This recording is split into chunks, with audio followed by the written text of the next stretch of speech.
So not quite done. So I obviously want to get this full metaphor out there today. So I was just thinking about how so many of us, nearly all of us, are untuned. Our tune has been drowned out, covered over.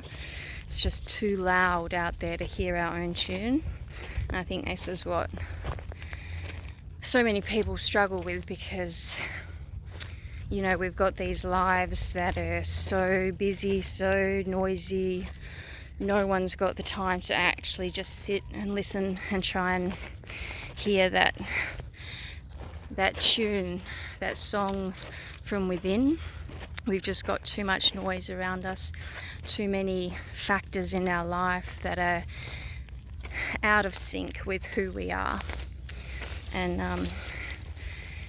it's just disrupting, totally getting in the way of us remembering our authentic song. And no matter how hard we all try, meditation, therapy, all this, we're still stuck in the environment that is making us out of tune. It's like, how can you hear your own instrument when you've got a plane flying by like all around, getting bothered constantly by all this outside noise and all these, the rat race that we get stuck in. And so basically what I'm getting at here is that we really need that quiet music studio to go sit in, away from the hustle and bustle, other noise, in order to really have the space and quiet environment, setting to remember what hear the song and listen to ourselves without any outside distractions and noise. And this is why so many people struggle. I know I've been there, working full time, 9 to 5, being a single mother, and you're doing your best, and you get all this noise coming in that you got to do this, you got to exercise, you got to meditate, you got to eat right, you got to be creative. There's just so many got to do. It just, you can't do it in that environment. It's like, I guess, for example, it's like, I don't know, it's like staying in the environment that's making you sick and trying to get well. You know what I mean? Or trying to breathe underwater. But the only way to get out of it is to get out of it. You got to get out of that drowning state. You've got to get out of the water, like staying on a sinking ship. And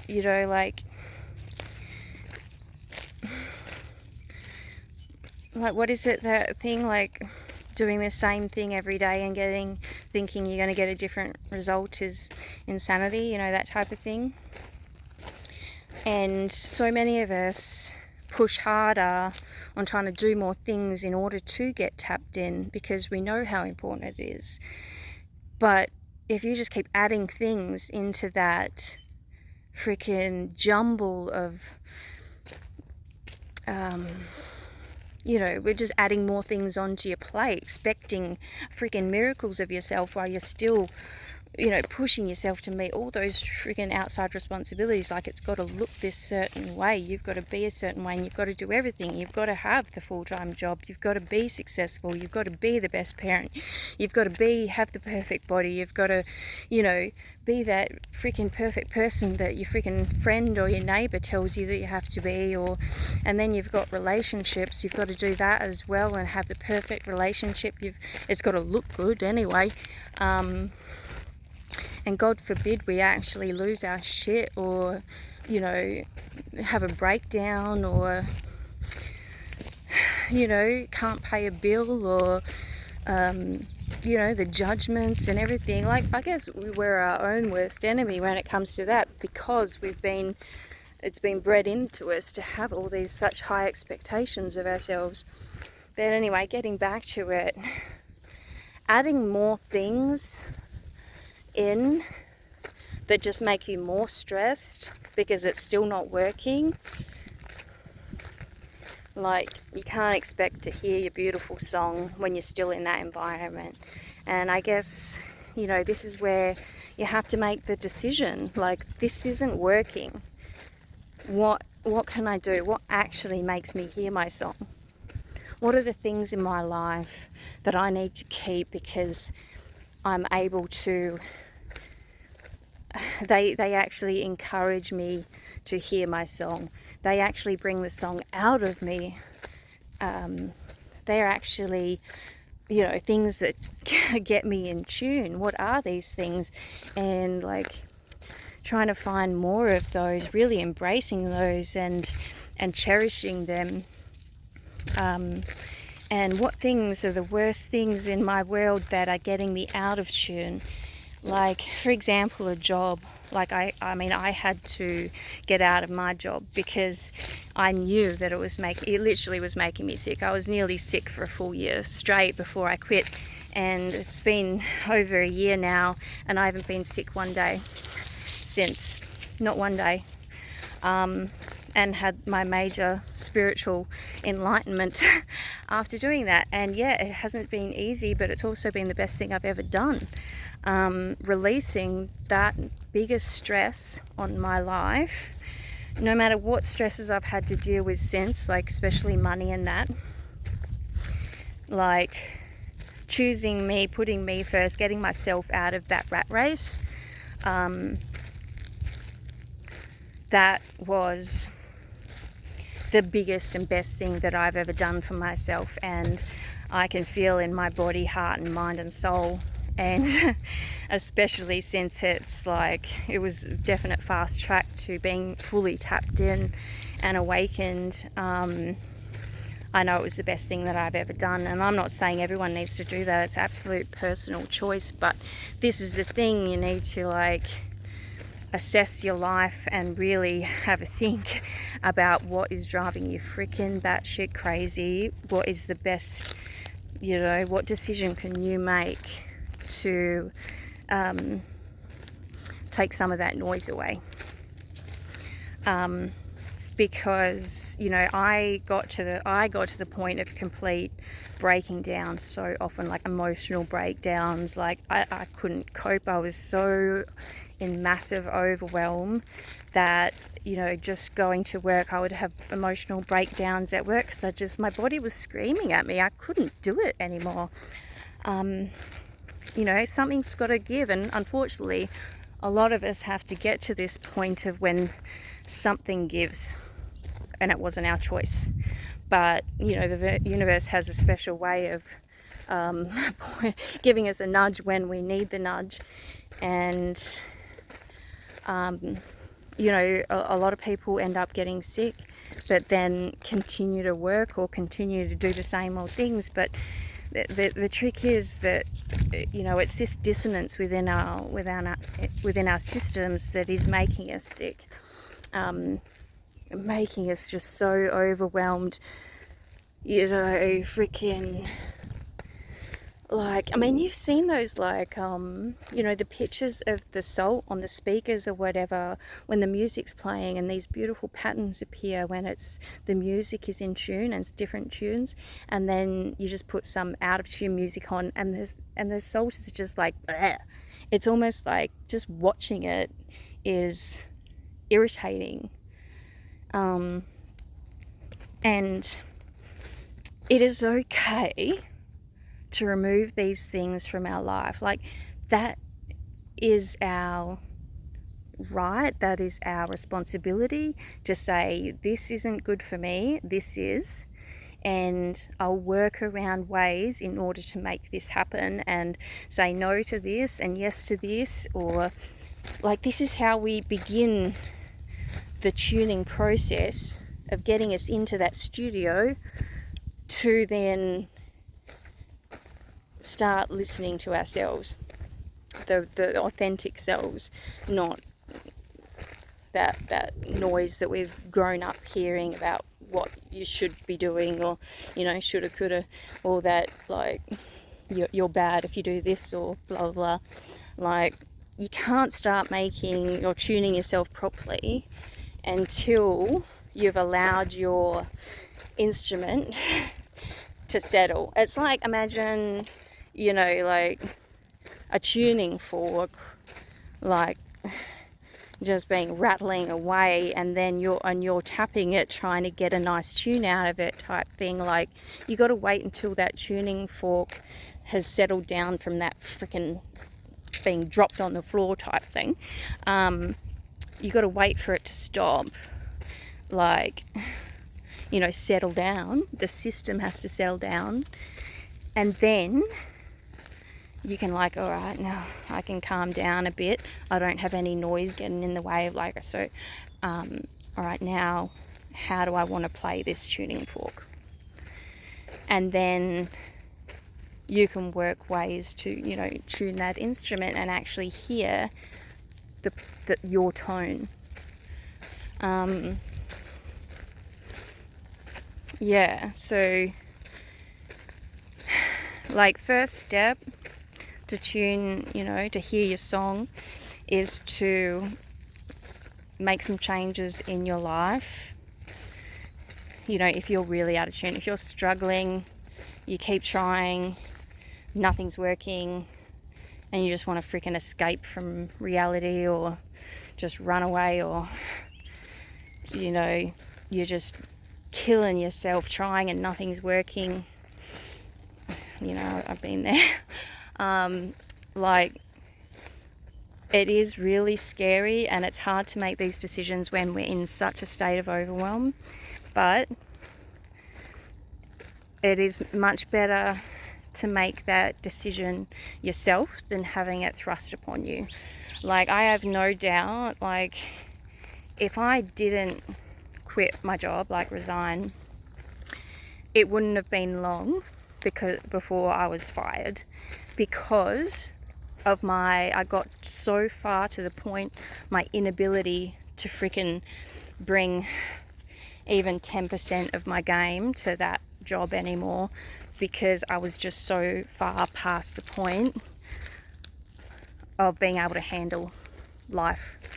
My body was freaking screaming, and if I had tried to keep going in that state and being fired, that would have been an entirely different experience that I would have then had to process in order to get to the next point. Like, see, I went into it willingly, and the other way it could happen is having it thrust upon me.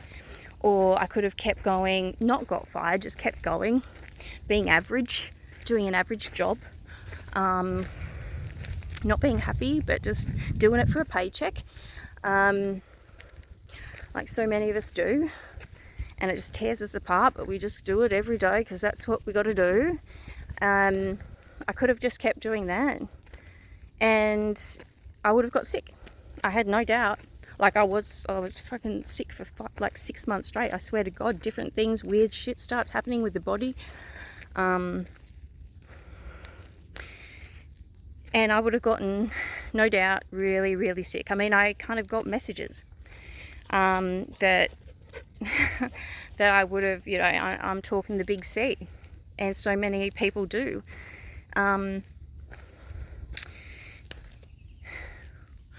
yeah, and if I did that, then that's a whole, like, that's just next level having to deal with that situation. Like, then I have to fight cancer on top of not having a job because I'm too sick, and then, you know, it's a whole nothing, like, freaking whole different ball game if you keep pushing through to that point. So the trick is to take stock. Like, you know, I was very, you know, I was like production manager of a factory, so I was heavily into, you know, work health and safety. So you would do, you know, you take 5 type thing, you know, like you would assess the risk, the hazard, and you know, take steps to decrease the risk of an accident or injury or blah blah blah, environmental, you know, all these things. Like, and we've got to do that. We're used to doing it at work. These days it's hammered into us at work. You know, I'm a safety girl, but we don't do it in our own lives. We don't do it with ourselves, with our health, with our mental health, with our spiritual health, with our relationships. We don't think, you know, we don't take safety checks, quality control checks. And this is what we need to do for ourselves. We need to get the pen and paper out, metaphorically or in actuality. We need to do our safety checks. We need to do our quality control checks on a regular basis. What is working for me? Team building exercises. Freaking get in touch with the inner team. You know, your body's talking to you. Your higher self is talking to you. You got to get in touch with that inner team. Have a freaking, toolbox meeting. I used to have them at work every fucking morning. Why don't we do it with ourselves? And with our family or with our partner. You know, a toolbox meeting with yourself each morning. What's working for me? What isn't? Am I being truthful with myself? What am I feeling? What do I really feel that I need? Have I got any disagreements with people? Upsets that we need to, like, you know, deal with before we can move forward? Are there any inventive ways? Like, I was also really big at work on continual improvement, and this is what we got to do with ourselves. If we're not happy with our lives on a day-to-day basis, there is something wrong. You know what I mean? Continual improvement of self, of happiness, of your song, and just, you know, taking time. And if everyone does this, the systems will change to suit us. A healthy workforce, a healthy population, a healthy family, a healthy person is important, and we have the power to change this situation. If you're afraid to bring these things up with your family or with your work or whatever, you're afraid to take a stand, or what will happen if I actually ask for to do a freaking 4-day week instead of a 5-day week. You know, there's so many different things like that you can do to try and come to some kind of compromise and see what works for you. Like, some of us probably don't need to quit our job or change jobs. Some of us just need to make a few changes. I tried that. I went to a 9-day fortnight, then went to a 4-day week, then went to part-time and like a 3-day week. And none of that worked. I was just kind of like, oh, I don't want to take this step, but I was making little steps.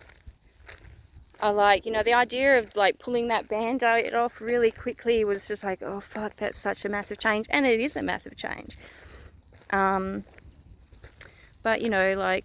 I slowly worked up to it until the point none of that worked. None of it worked. It just, I guess it was just preparing me, those little steps along the way until I was ready to let it go. And, you know, I guess each step along the way builds that inner commitment to yourself and realizing, okay, so nothing majorly bad happened when I asked for that. Okay, next step. All right, I'm going to ask for this next. Nothing major bad happened. I dealt with it. You know, it was a process, and you kind of build up, okay, now I can do this. These decisions that I'm making for myself, I'm heading in the right direction here. I got to keep doing this, and I'm ready to take that next massive step, because I can absolutely see that staying in this, no matter what I do, is not working for me. So, you know, next step is that big leap of faith, maybe, or just something completely, you know, you've got enough space now to just calm your system down, your song down like that much, that you can actually think that much better, ready to think outside the box a little bit more, in order to say, I could do that. Learn that different ideas start coming in, because when we're stressed and in overwhelm and stuck in this rat race, like literally Groundhog Day every fucking day, we can't think outside the box. Different ideas, new ideas, it doesn't even enter the program. So, you know, like when we get to calm the system down that little bit, take a step back, take stock,